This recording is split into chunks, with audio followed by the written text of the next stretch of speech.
그 가운데서 몇몇 사람은 이 말쟁이가 도대체 무슨 소리를 하려는 것인가 하고 말하는가 하면, 또 몇몇 사람은 그는 외국 신들을 선전하는 사람인 것 같다 하고 말하기도 하였다.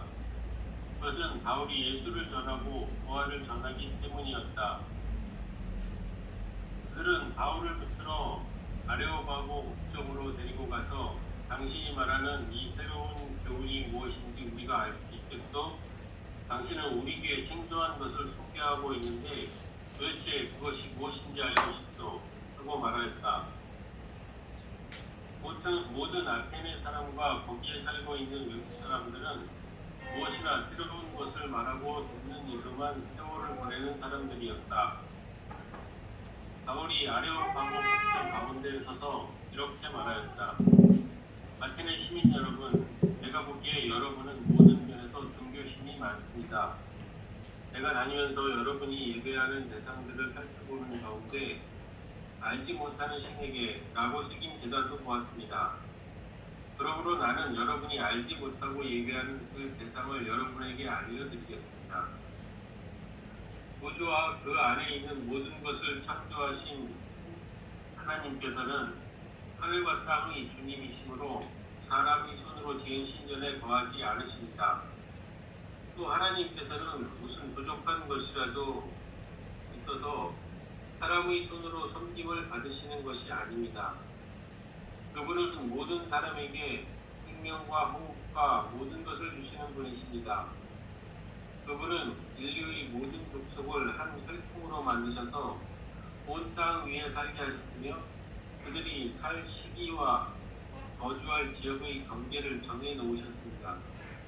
이렇게 하신 것은 사람으로 하여금 하나님을 찾게 하시려는 것입니다. 사람이 하나님을 너무 찾기만 하면 만날 수 있을 것입니다. 사실 하나님은 우리 각 사람에게서 멀리 떨어져 계시지 않습니다.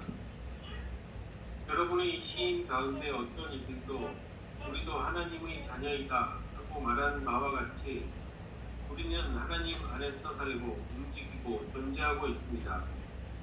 그러므로 하나님의 자녀인 우리는 신을 사람의 기술과 보안으로 금이나 은이나 돌에다가 새겨서 만든 것과 같다고 생각해서는 안 됩니다. 하나님께서는 노치했던 시대에는 눈 감아 주셨지만 이제는 어디에서나 모든 사람에게 회개하라고 명하십니다. 그것은 하나님께서 세계를 정의로 심판하실 날을 정해 놓으셨기 때문입니다. 하나님께서는 자기가 정하신 사람을 내세워서 심판하실 터인데 그를 죽은 사람들 가운데서 살리심으로 모든 사람에게 확신을 주셨습니다. 그들이 죽은 사람들의 고발에 대해서 들었을 때에 더러는 비웃었으나 더러는 이 사람에 관해서 당신의 말이 다시 듣고 싶소 하고 말하였다. 바울은 그들을 떠났다. 그러나 몇몇 사람은 바울 편에 가담하여 신자가 되었다. 그 가운데는 아레오바고 법정의 판사인 디오노시오도 있었고 다마리라는 부인도 있었고 그 밖에 많은 사람들도 있었다.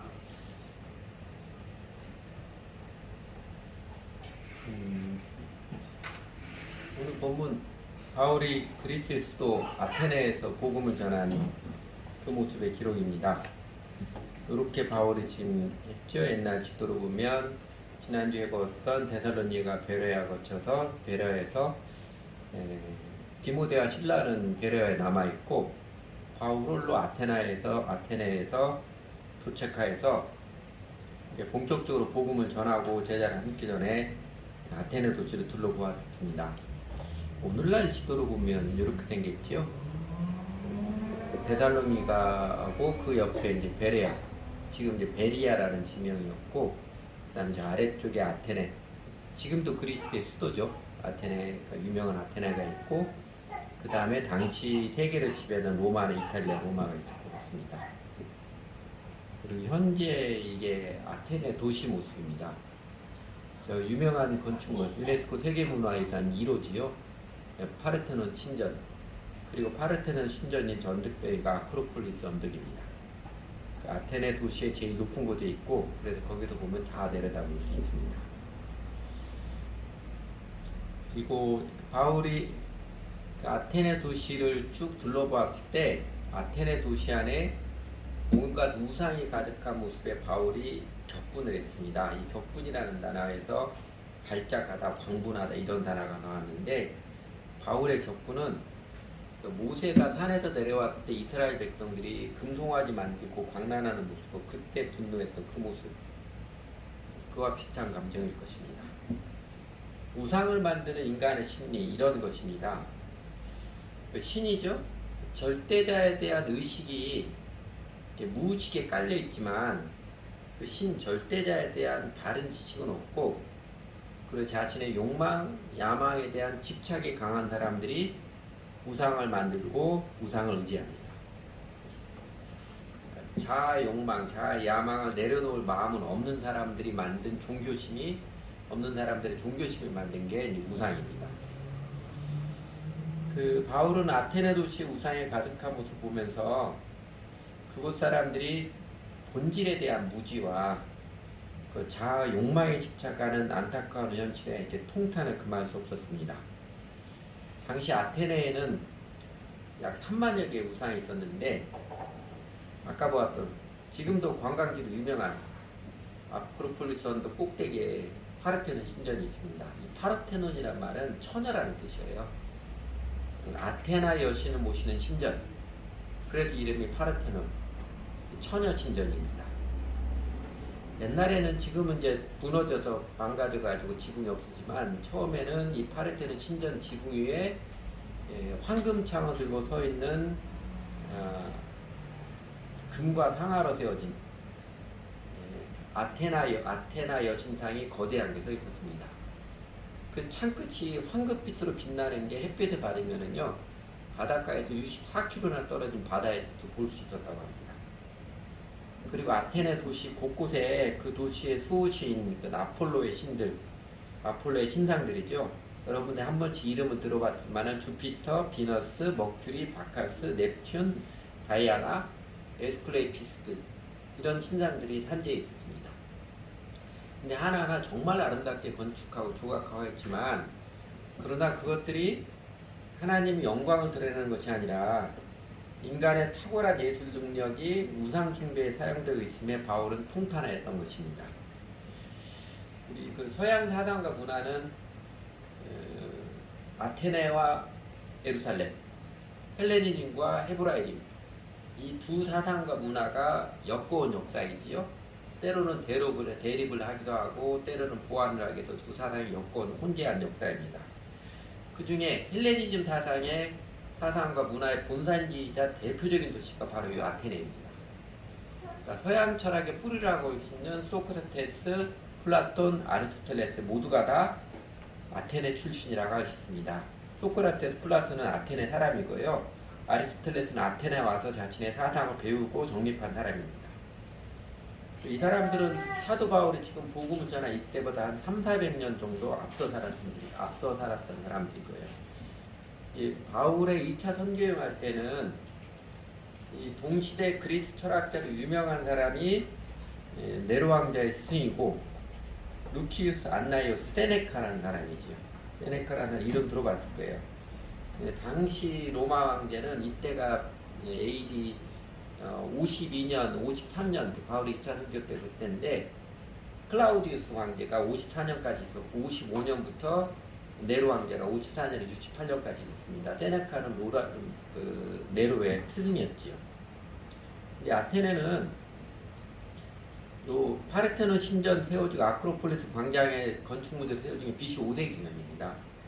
BC 5세기 이후로 지중해 연안에서 제일 중요한 도시, 학문이든 정치든 모든 면에서 앞서선 제일 중요한 도시였었고, 정치적으로, 물리적으로 로마에 합병당했지만 자유도시로 보장을 받았고 지적 독립성을 보유하고 있었으며, 그래서 바울이 전했던 1세기 당시에도 자신의 위대한 과거, 그죠? 5세기부터 위대한 과거에 자부심 속에 살고 있었고, 로마 제국에서도 지적인 중심지로서 거의 필적과 상대가 없는 명성을 누리고 있는 도시였습니다. 지금까지도 인류 역사의 휴머니즘, 인본주의 사상과 문화의 본거지가 바로 아테네입니다.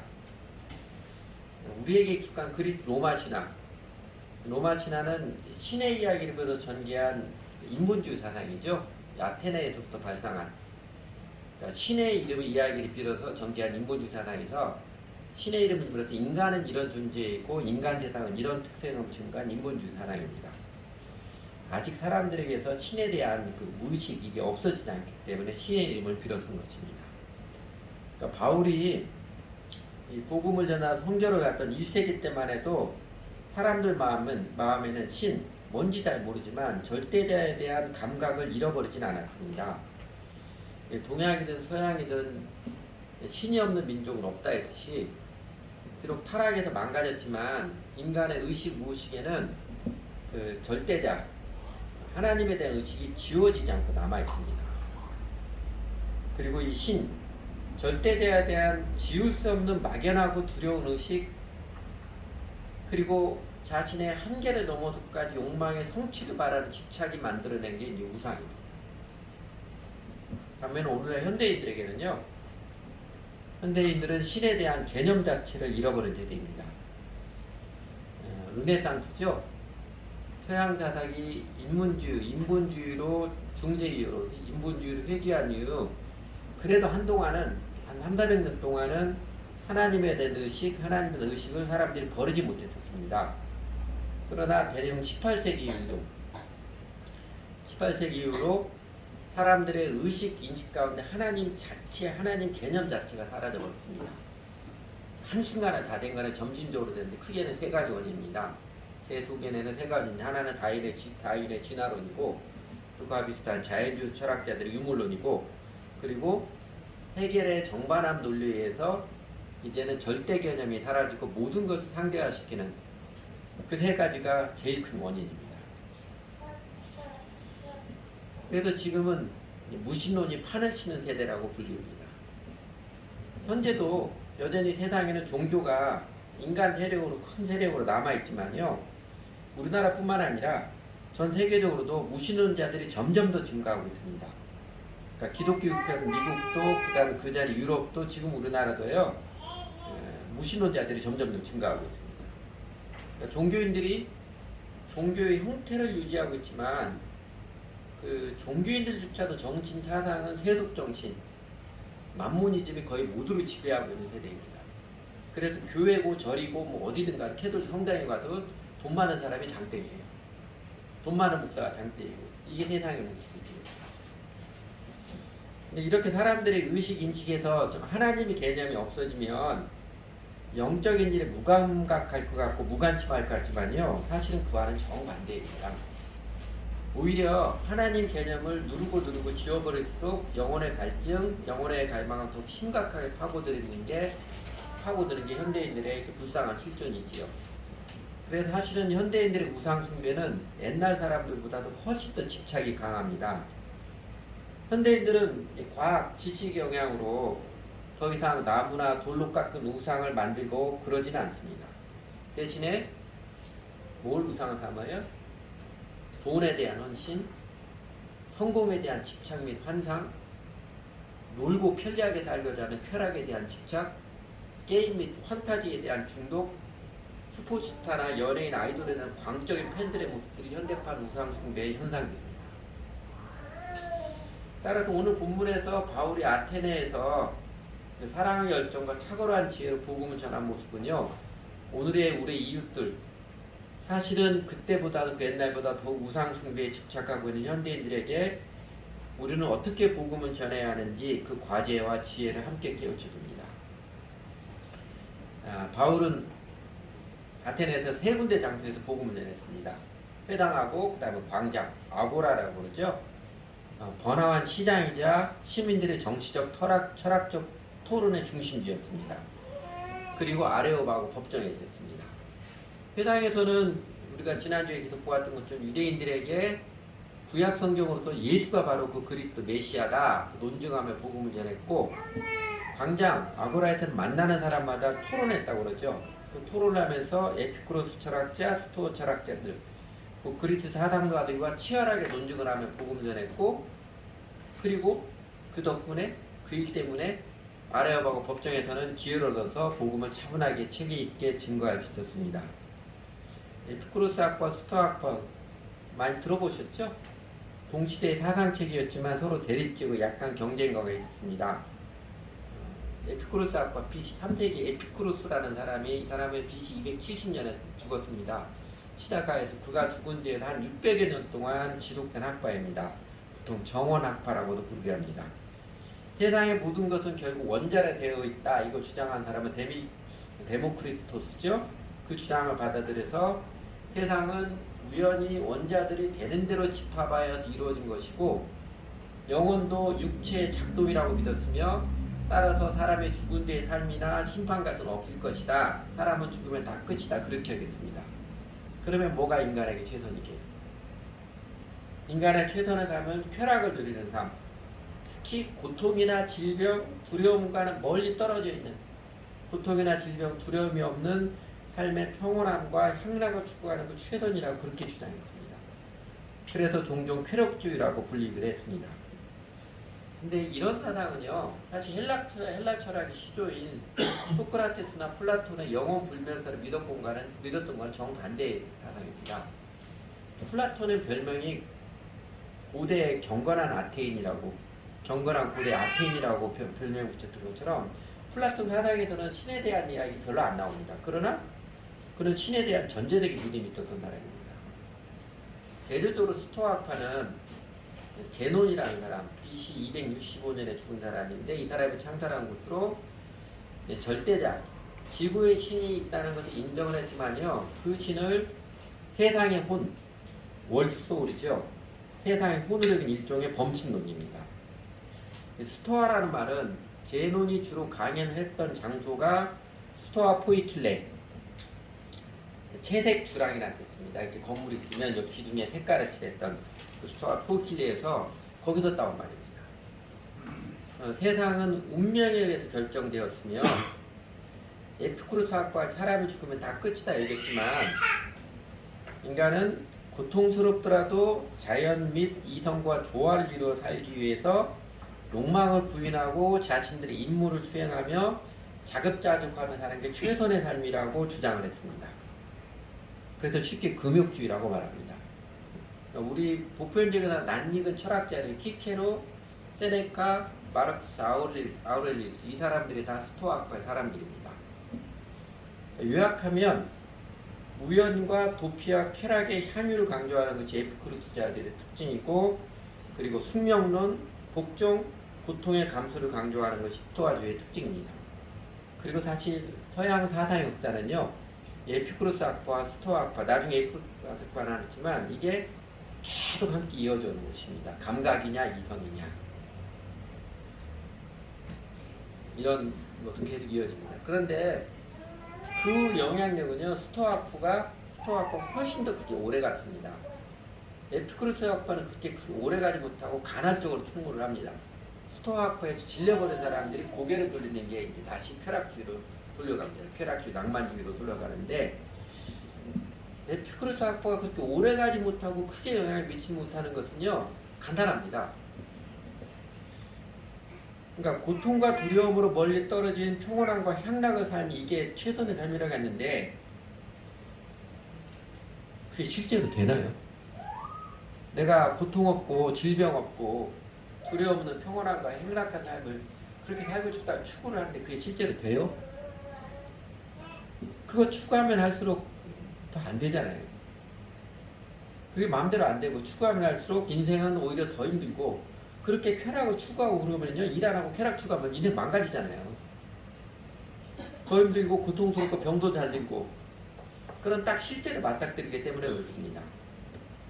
게으른 영혼의 욕망을 자극하지만 실제성이 떨어져서 서양 사상의 역사에서 스토아학파처럼 그렇게 큰 영향을 미치지 못하였습니다. 간헐적으로 스토아학파의 그 금욕주의, 우리 식으로 보면 자기 의로움, 자기 만족을 위한 금욕주의에 대한 반작용으로 종종 이렇게 에피쿠로스 학파 같은 것들이 나타납니다. 쾌락으로 눈 돌리는. 근데 오히려 이 무신론의 세대동안 현대인들이 쾌락주의로 자꾸 눈을 돌리지요. 지금의 포스트 모던 시대라고 하니까 모던 시대는 과학 합리주의 이게 기둥이었었는데 거기에 질려버렸거든요. 거기에 질려버리니까 돌립니다. 눈을 돌려서 이제는 이성적으로 공부하고 이러는 거 별로 안 좋아해요. 그냥 감각적인 거 쫓아가는 그런 또다시 그런 시대가 지금의 시대라고 볼 수 있습니다.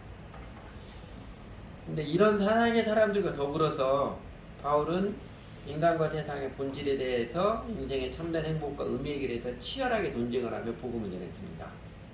그러다가 기회가 주어졌지요.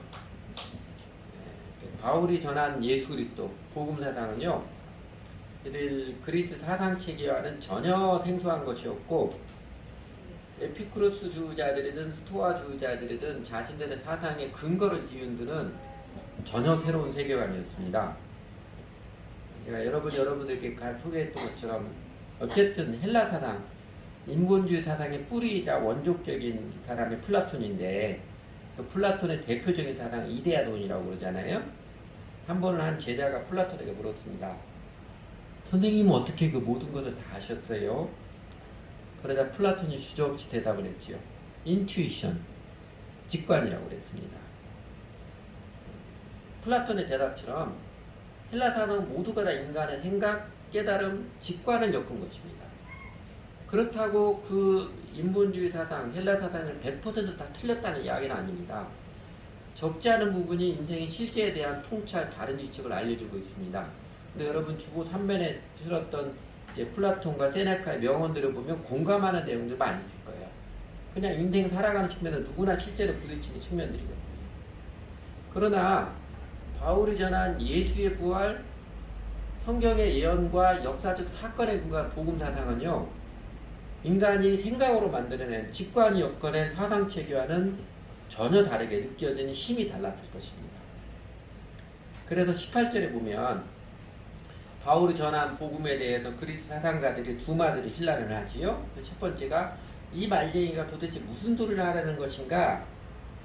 이 말쟁이라는 말은 지능적인 수다장이 헛풍선이 뭐 그런 뜻입니다. 개똥철학 터필치는 사람도 뭐 이런 뜻이에요.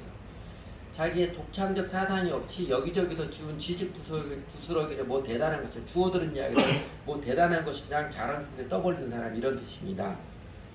바울이 말에 그렇다 들리긴 한데 아마 그리스 사상가들 철학자들 그렇기 때문에 바울도 자신들과 똑같은 부류의 사람들이라고 여겼던 것 같습니다.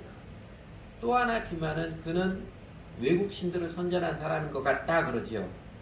그거는 바울의 사상이 전혀 생소한 내용이었기 때문일 것입니다.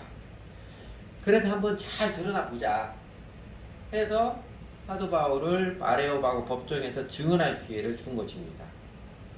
그 21절에서처럼 모든 아테네 사람과 거기에 살고 있는 외국 사람들은 무엇이나 새로운 것을 말하고 듣는 세월을 보내는 사람들이었다. 당시에 그 아테네 거주한 사람들, 로마 제국에서 지적인 자부심이 제일 큰 사람들이라 그 지적인 자부심이 대단한 사람들이어서 좋게 보면 새로운 지식을 배우고 그것을 공론하고 그런 그 굉장히 열린 마음으로 매우 중요하게 여긴 사람들입니다.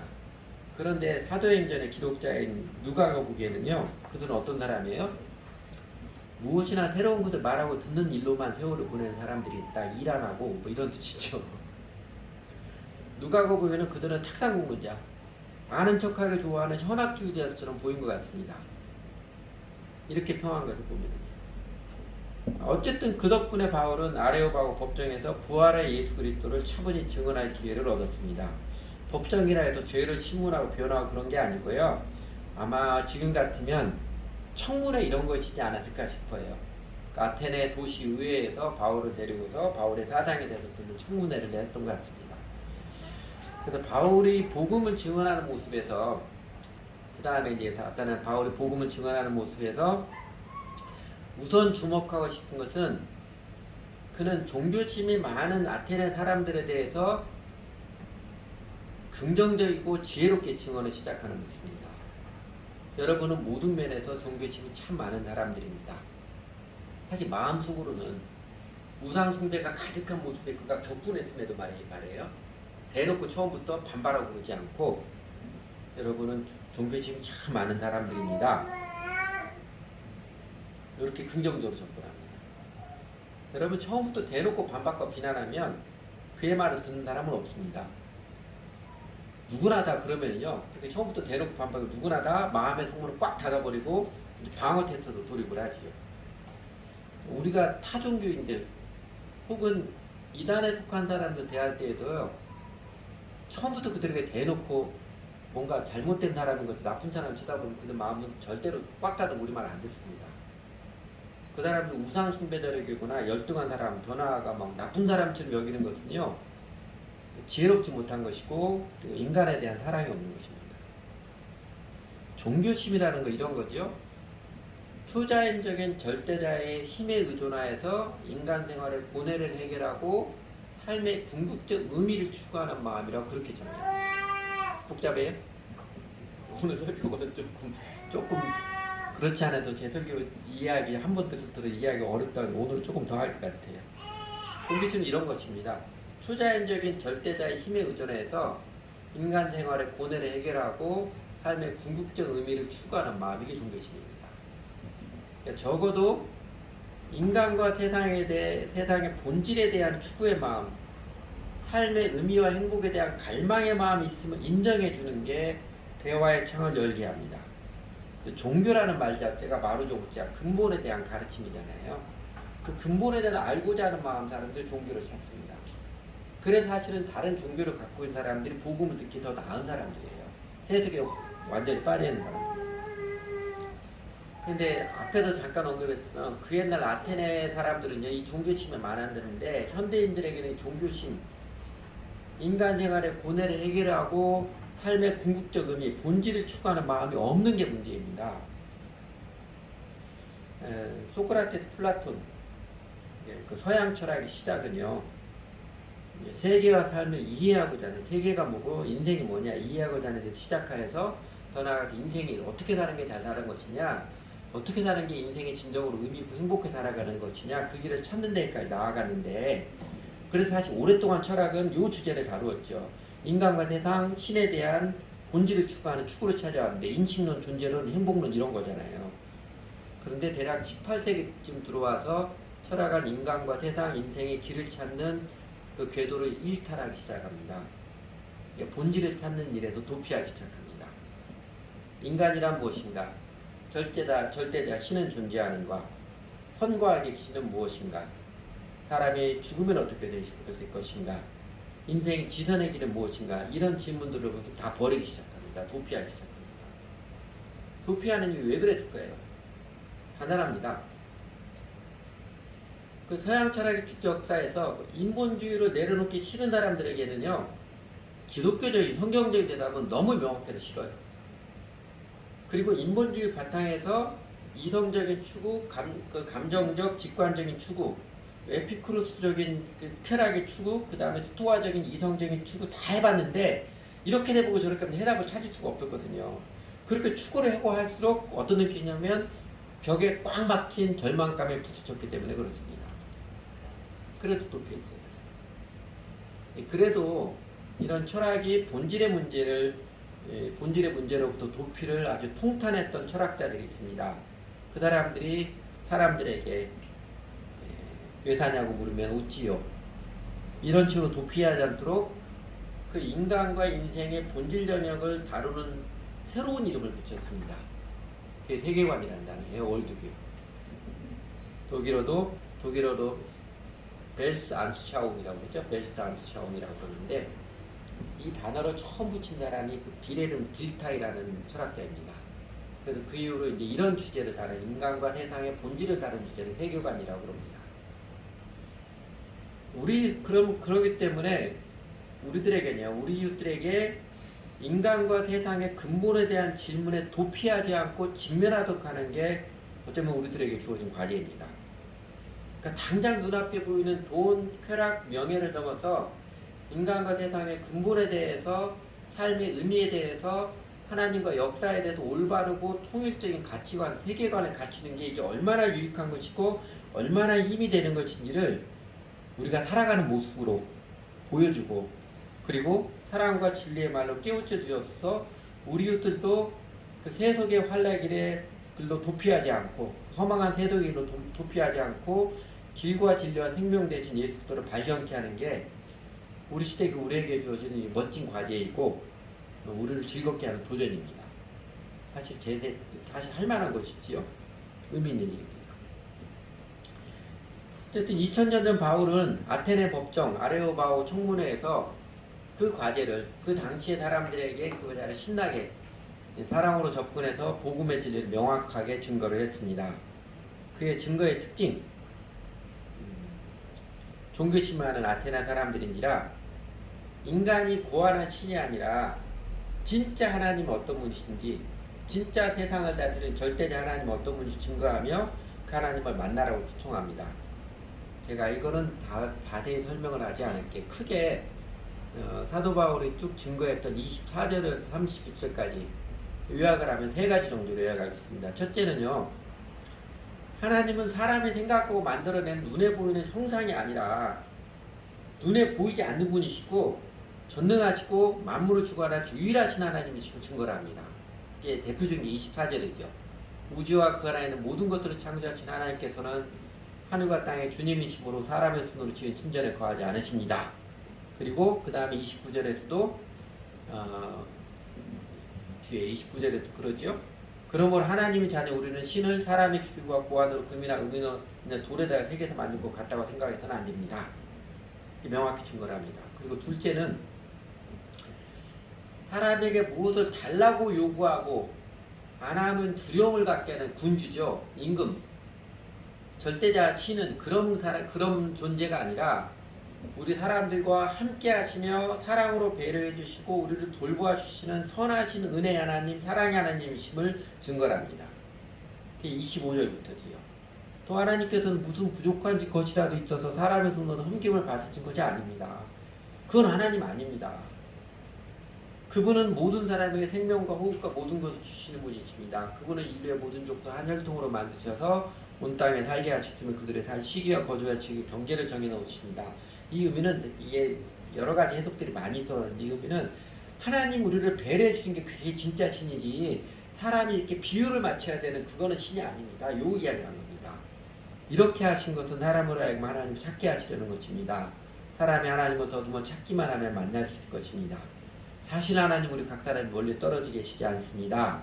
그리고 28절에 여러분의 시인 가운데 어떤 이도 우리도 하나님의 자녀이다 하고 말한 바와 같이 우리는 하나님을 살고 움직이고 존재하고 있습니다. 사실 우리가 지금 살고 있는 게 하나님의 은혜의 배려입니다.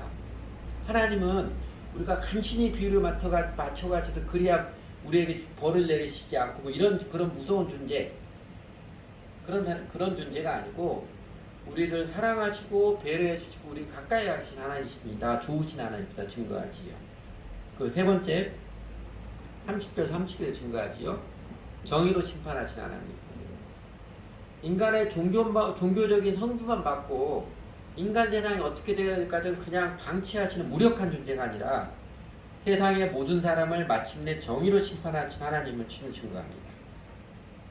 30절 30절 그 이야기죠. 하나님께서 무지했던 시대에 눈 감아주셨지만 이제는 어디에서나 모든 사람에게 회개하라고 명하십니다. 그것은 하나님께서 세계를 정의로 심판하신다라 정해놓으시기 때문입니다. 하나님께서는 자기가 정해진 사람을 대해서 심판하실 터인데 그를 죽은 사람들 가운데 살리심으로 모든 사람이 확신을 주셨습니다. 그러니까 이렇게 만물을 창조하시고 주관하신 유일하신 하나님, 눈에 보이지 않는 하나님, 사람의 손으로 만들 수 없는 하나님, 그리고 사람들에게 비유를 맞추도록 강요하는 존재가 아니라 사람들에게 은혜를 베푸시는 선하신 사랑의 하나님, 그리고 정의로 심판하시는 정의 하나님이심을 증거를 하고 그 주 하나님께서 이제는 확실하게 증거를 하셨으니 그게 바로 예수 그리스도를 통해서이고 예수의 부활은 그 결정적인 증거입니다. 이렇게 복음을 전한 것이지요. 그러므로 아테네 사람들 여러분들이 여러 신들을 만들어내고 말도 많이 하고 새로운 지식에 혹하기도 하지만 여러분 그러면 그럴수록 영혼의 공허함은 더하기만 할 뿐 그러니까 이제는 부질없는 시도들을 돌이켜서 회개하고 이제는 예수 그리스도를 통해서 하나님이 어떠신 분이신지 세상과 인생의 본질이 무엇인지 명확히 가르쳐 주셨으니까 회개하고 예수 그리스도 부활하신 예수를 주님을 믿고 따르라고 추천한 것입니다. 한마디로 요약하면 영혼의 갈증, 영혼의 갈망, 인간의 진정한 행복과 만족 채워지지 않고 더욱 갈증만 일으키게 하는 우상들을 계속 만들어내는 부질없는 짓을 그만두고 욕망의 집착에 따른 삶이 이제 그만두고 부활로서 확실하게 증거한 예수 그리스도를 믿고 따름으로써 만물을 창조하시고 사랑과 진리로 다스리시며 마침내 정의로 심판하시는 하나님의 구원의 은혜 안으로 들어오십시오. 이렇게 주청한 것입니다. 그래야 여러분들의 마음이 진정으로 행복하고 진정으로 만족하고 하나님의 임재의 경험, 사람답게 산다는 게 무엇인지 알 것입니다. 뭐 이렇게 추측한 것이죠. 그러자 사람들의 반응은 비웃기도 하고 어떤 사람은 생소해서 조금 더 이야기를 들어보고 싶다고 생각했지만 몇몇 사람들은 그 자리에서 복음을 받아들여 신자가 되었다고 합니다. 몇몇 사람들 중에는 당시 아테네시에서 유력한 사람들도 있었지요. 판사 디오누시오, 아마 아테네시에서 제일 유력한 사람 중에 한 사람이었을 거예요. 그 증거가 충분하진 않지만 이 사람이 바로 후에 훗날 아테네 최초의 그리스도인 감독이며 순교자였던 유세비우스라고 합니다. 역사서는 유세비우스 말고요. 그 사람 훨씬 더 이전 사람이고 아테네 최초의 그리스도인 감독이 순교자였던 유세비우스라고 그렇게 말합니다. 근데 증거는 그렇게 충분하지 않아요. 요는 바울의 아테네 전도는 사실 매우 탁월했고 그리고 성령께서 멋지게 역사하셨습니다. 한 20년 전에 우리나라에 유명한 거의 제일 설교를 잘하신다는 이동호 목사님이 서울대 학생들에게 복음을 전하라 한번 설교를 하신 적이 있습니다. 몇백 명 학생들 왔는데 복음을 전하고 예수님을 추청했는데 한 명도 추청이 나지 않았어요. 그 이동호 목사님이 충격을 받았었지. 옛날과 다르구나. 충격을 받았는데 그거에 비하면 바울이 아레오바가 법정에서 청문회에서 나와서 자신 쭉 복음을 전했는데 그 청문회 수장인 판사가 회심하고 예수님이 얼마나 놀라운 거예요. 성령께서 엄청나게 다시 역사하신 것입니다. 그래서 아테네에서 복음을 전하는 바울로부터 오늘 본문을 우리가 배워야 할 것 크게 세 가지 기억을 해보겠습니다. 첫째는요, 우리가 짚고 넘어가야 될 첫째는요, 사랑의 열정입니다. 회당에서도 광장에서도 법정에서도 기회가 주어질 때마다 복음을 전하는 바울의 열정, 우상이 가득한 모습에 격분을 하는 그 사랑의 열정 말입니다. 슬픔도 분노도 느끼지 못하는 자는 사랑이 없는 자이다. 유명한 말이죠. 러시아 사상가 니콜라이 베르자이크가 했던 말입니다.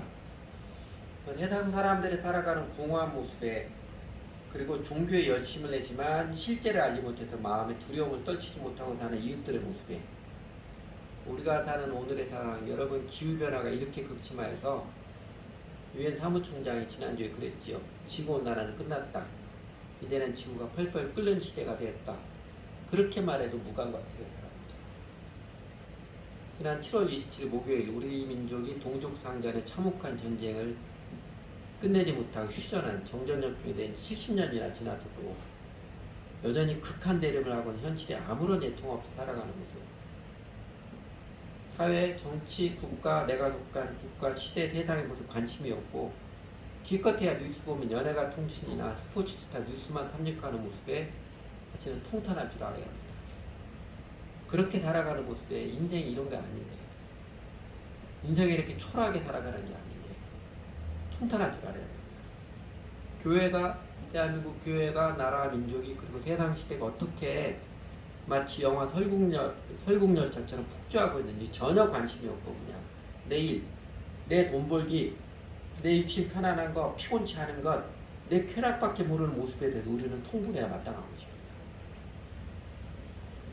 그리스도인 회개는 사랑 없는 삶 나밖에 모르는 마음과 삶에도 돌이켜서 이웃을 향하여 세상을 향하여 사랑의 열정을 품는 일입니다.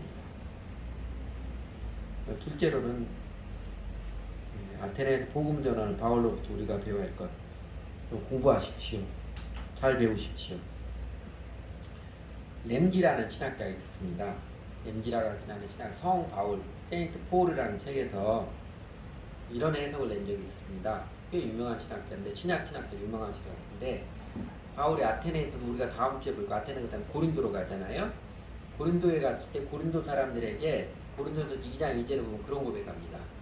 내가 너희 중에서 예수 그리스도와 그가 십자가 못 박히신 것 외에는 아무것도 알지 아니하기로 작정하였습니다. 이런 고백을 해요. 그렇게 고백한 것을 보면 바울이 아테네에서 토론하고 논쟁하고 논리적 증거는 바울 스스로 후회하게 한 것이다.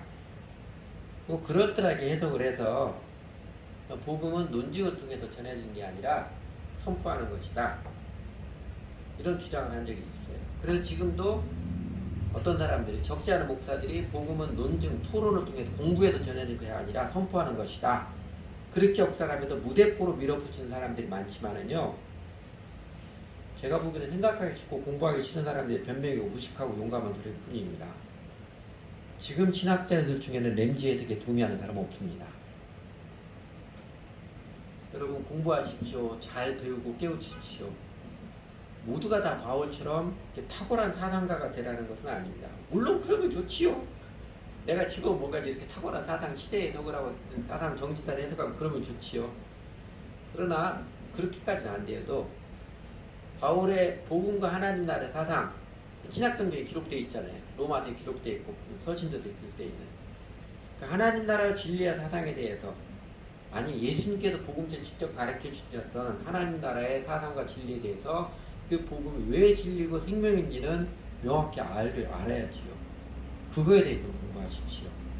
예수님이 가르쳐 주시고 바울이 가르쳐 주고 확인해 줬던 것에 대해서 이해할 수만큼은 그런 것이다. 깨달아 이해할 수만큼 잘 배워야지요. 거듭 강조하는 것. 예수 제자들의 영성은 가르침과 배움의 영성입니다. 감각을 자극하는 현란한 종교의식은요, 이방 종교의 영성입니다. 휘황찬란하고 강경하면 사람을 헷가닥하게 하는 그거는요, 그리스도인 영성 아니에요. 이방 종교 영성입니다. 바알의 제사장들이 갈멜탈에서 길길이 날뛰고 했던 그런 모습 말이에요. 예수님이 산상수훈에서 명확히 가르쳐 주셨다는 그런 거 아니라고. 엘리야의 모습 명확히 가르쳐 줄 거예요. 그리고 그렇게 감각을 자극하는 현란한 종교의식은 그렇게 오래가지 못합니다. 기독교 역사에서 교회의 복음은요, 언제나 복음의 진리, 복음의 사상이 보다 더 명확하게 깨달아지고 준비되었을 때 나타났습니다. 여러분 무식한 기독교 우상 숭배자들 되지 마시고요. 예수님을 바로 믿고 예수님 말씀 안에 거하도록 잘 배워서, 그래서 예수님 약속처럼 진리를 알고 진리가 자유케하는 경험들을 여러분 만끽하시기 바랍니다. 그리고 마지막으로 아테네에서 복음을 전하는 바울로부터 우리가 배워야 될 것 셋째는요, 바울의 결론적 메시지처럼 우리도 진정으로 회개해야지요. 마침내 정의로 심판하신 주 하나님을 기억하고 안락과 쾌락을 쫓는 에피쿠리안 욕망을 미워하고 버릴 줄 알아야지요. 무조건 고행을 하며 인간의 의지를 키우면 잘 사는 것처럼 여기는 자기 행위를 내세우는 교회 여러 신앙에게도 자기 의를 내세우는 이 스토아닉 추구에서도 돌이켜야지요. 사실 에피쿠로스 쾌락주의도, 그 다음에 스토아 금욕주의도 인간에는 깨어진 하나님의 형상을 되찾고 싶어하는 인간 영혼의 갈망의 산물입니다. 진정한 만족, 진정한 즐거움을 얻고 싶거든요. 그리고 진정한 의미를 발견하고 싶거든요. 에피쿠로스는 성경에 약속한 말할 수 없는 영광스러운 즐거움, 그 배에서 생수가 흘러나오는 것 같은 환희, 죄책감의 갈고리처럼 내 영혼을 찌그했겠지 않는 그냥 환한 햇빛 아래에서 환하게 웃으며 즐거움에 살기 원하는 영적 갈망이, 이 갈망이 채워지지 않으니까 쓰레기통에서 막 뒤져서 먹을 것 찾듯이 은밀한 곳에서 사람들에게 들키지 않는 곳에서 정욕의 쾌락이 연연하는 불쌍한 몸부림이잖아요. 은밀하게 탐닉하는 거, 교인들이 다 보고 있는 환하게 햇빛 그거 하나요? 내가 환한 햇빛 비치는 데서 누구가 보려면 정말 기뻐하고 즐거워하고 그게 없으니까, 말할 수 없는 영광스러운 즐거움이 없으니까 그 탕자 위에서 탕자가 그 돼지 먹는 쥐염절매로 그 배를 채우려고 하는데 그 짓 하고 있는 거예요. 그리고 스토아 진정한 자아부인, 하나님의 돌보신 은혜를 알고 내 필요, 내 영혼의 필요, 내 삶이 하나님이 돌보시는 은혜를 알고, 그래서 내 자신에 대한 일을 하나님께 맡기는. 그래서 자신에 대한 잊어버리고 이제는 주의 질문 따라 하나님 나라를 먼저 구하는 그 의미의 삶, 이 생명의 삶이 오르니까 인간 자신의 의지로 고행을 해서라도 뭔가 성취한 것 같은 느낌에 매달리는 행위 의존성이죠. 자기 의를 채우자고 하는 이거 처절한 몸짓입니다. 내가 다른 놈보다 다른 사람보다 더한 고생을 해도 그래도 내가 그 다른 사람 조금 괜찮네, 잘났네, 그것으로도 의미를 찾고자 하고 자기 의를 충족하기 처절한 몸짓이에요. 탕자 비유에 보면 둘째 아들이 에피쿠로스주의자들이고 첫째 아들이 스토아주의자들입니다. 그러나 예수님께서 비유를 통해 둘 다 살 길은 뭐예요? 회개가 살 길이듯이 세속을 따라가는 쾌락을 쫓아가는 속절없는 마음, 그리고 자기 의를 내서는 고집스러운 마음 모두 다 회개가 필요합니다. 그런데 우리는 왔다 갔다 하지요. 하나님 아버지께서는 진정한 회개가 아니라 에피쿠로스 쾌락으로 돌려갔다가 다시 또 금욕으로 남몰래 쾌락에 탐닉하겠다가 안 되겠다 치면 다시 또 교회를 좀 열심히 내려고 하는 것 같긴 합니다. 근데 힘들어, 하기 싫어. 그럼 또 다시 은밀하고 가서 죄 짓고 짓지요. 그래도 아무 일도 없는 것처럼 딱 감염으로 나타나요. 그러지 않나요? 둘 다 회개가 우리 모두에게 필요합니다. 그래야 참된 평화와 기쁨을 알고 자아움으로 벗어난 자아의 행복을 합니다. 그 회개는 뭐예요? 앞에서 이야기했던 것처럼 잘 배우십시오. 예수님이 어떤 분이신지 그냥 무턱대고 그냥 교회만 다니면 되겠지 그게 아니고요. 예수 믿는 게 무엇인지, 인생을 정말 잘 살아가는 게 무엇인지, 세상의 흐름에 따라서 본질에도 도피하지 마시고 성경이 명확히 가르치는 것도 잘 배우십시오. 너희가 내 말에 가면 참 내 제자가 되고 진리를 진리가 너희 자유케 하리라. 그 약속을 붙잡고 예수님의 가르침을 배워가죠.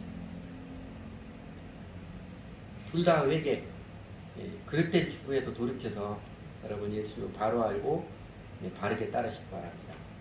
그래서 우리 안에 하나님이 함께 하시는 성령의 임재함으로 말미암아 환한 햇빛도 못해서도 어느 사람 앞에도 환하게 웃으며 살 수 있는 말할 수 없는 영광스러운 즐거움을 누리고, 그리고 길을 쓰고 나를 내세우지 않아도 내 자식 잊어버리고 살아 삶의 의미를 아는 하나님 함께 하셔서 내 삶에 보람을 느끼게 하시는 진정한 만족, 영생을 누리며 살아가시기 바랍니다. 기도하시죠. 하나님, 저희들에게 복음을 들려주셔서 감사합니다. 얄팍한 모습이 아니라 예수가 바로 그리스도 메시아입니다. 예수님이 주인 되시는 복음을 들려주시고 저희들의 마음 성령께서 감동해 주셔서 예수님을 주인으로 모시고 주님을 따르며 살아갈 수 있도록 이끌어 주셔서 감사를 드립니다.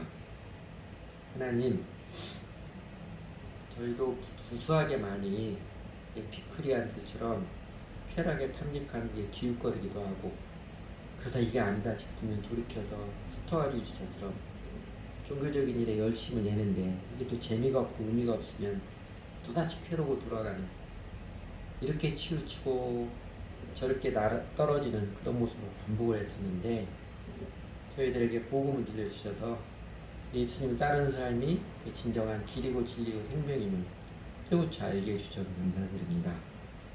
제가 예수님을 믿는다고, 하나님을 믿는다고 하지만 하나님을 제대로 믿지 않아서 기독교인이라고 하지만 그냥 여전히 내 중심에 치우쳐서 쾌락과 향락을 추구하거나 금욕을 통해서 종교적인 열심으로 자기를 내세우는 왔다리 갔다리 반복하는 날을 숱하게 많이 했던 것들이 참 아쉽습니다.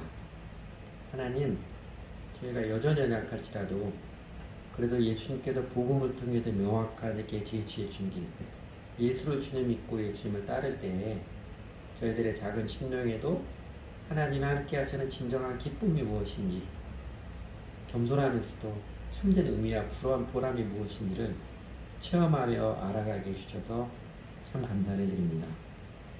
하나님, 저희들의 초라한 모습들을 주님 용서하시고 긍휼히 여기십시오. 여전히 바른 지식을 추구하지 않고 예수님 바로 알아가고 인생의 본질에 대해서 바로 알려주는, 거기에는 조금도 수고하지 않는다면서 말주적 향락을 자극하거나 우쭐하게 자기를 과시하려기는 온갖 수고를 다하지 않는, 몸의 피곤함도 모르고 다른 사람의 시선도 무시하고 헛된 것에 추구하는 그래도 오만하고 어리석은 모습들을 주님 용서해 주십시오. 주님, 저희가 사랑의 열정이 적은 모습을 긍휼히 여기시기를 기도드립니다. 온통 내 자신에만 갇혀 있어서 나의 가족들이, 나의 이웃들이 어떻게 살아가는지도 모르는 이웃에 대한 사랑에 메말른 저희들의 모습 용서해 주시기 원합니다. 그리고 여전히 그렇게 많이 이렇게 저렇게 하나님께서 깨우쳐 주시고 터치해 주심에 불구하고 회개하기를 완강히 거부하며 여전히 내 취향과 고집을 집착하고 있는 모습을 하나님 용서해 주시고 고쳐 주시기 바랍니다. 하나님, 저희들에게 바르게 깨우쳐 주세요. 저희가 제대로 인생을 살아가고 있는지, 정말 하나님께서 영광의 선물로 주신 인생을 영광스럽게 진정으로 의미 있고 진정으로 만족하고 행복한 삶의 길을 추구해 가고 있는지 하나님 바르게 깨우쳐 주시기 원합니다. 하나님, 저희들의 마음에도 성령으로 말미암아 그리스도 사랑이 물부터 부어주셔서 사랑의 열정을 새롭게 해주십시오. 나밖에 모르는 게 고통이고 삶이 정말 힘든 길임을 더 명확히 알게 해주십시오. 하나님 사랑하고 이웃 사랑을 살아가는 그 삶에 행복이 있고 하나님의 권능에 도우심이 있고 진정한 기쁨이 있음을 알게 해주셔서 저희가 그 사랑의 열정이 더 커질 수 있도록 도와주십시오. 그래서 우리 시대를 끌어안고 애통하며 기도할 줄 알도록 도와주십시오. 저희가 듣건 나라의 민족의 역사를 보고 기도할 줄 아는 사람, 애통할 줄 아는 사람이 되도록 이끌어 주시기를 기도드립니다. 저에게 예수님을 배우고 따르는 추구 열정을 새롭게 해주십시오. 하나님, 그래서 주님을 알고 따르고 주님의 나라를 먼저 구하게 돼서 기꺼이 우리 자신의 십자가를 지고 값지지거나 따르줄 아는 그 추구의 열정을, 영혼의 열정을 더 강건하게 이끌어 주시기 원합니다. 그래서 마침내 하나님, 진정으로 마음을 돌이켜서 하나님과 동행하는 감격을 알게 도와주십시오. 우리 자신을 잊어버리고 주님의 나라를 먼저 구하는 삶을 살아갈 때 살아계신 하나님 우리 함께 하셔서 우리 안에 말할 수 없는 영광스러운 즐거움이 무엇인지, 영생복락이 무엇인지, 인생이 정말 의미 있고 보람있게 사는 길이 무엇인지 체험하며 살아가는 저희들 되도록 하나님 인도해 주시기 원합니다. 예수님 이름으로 기도드렸습니다.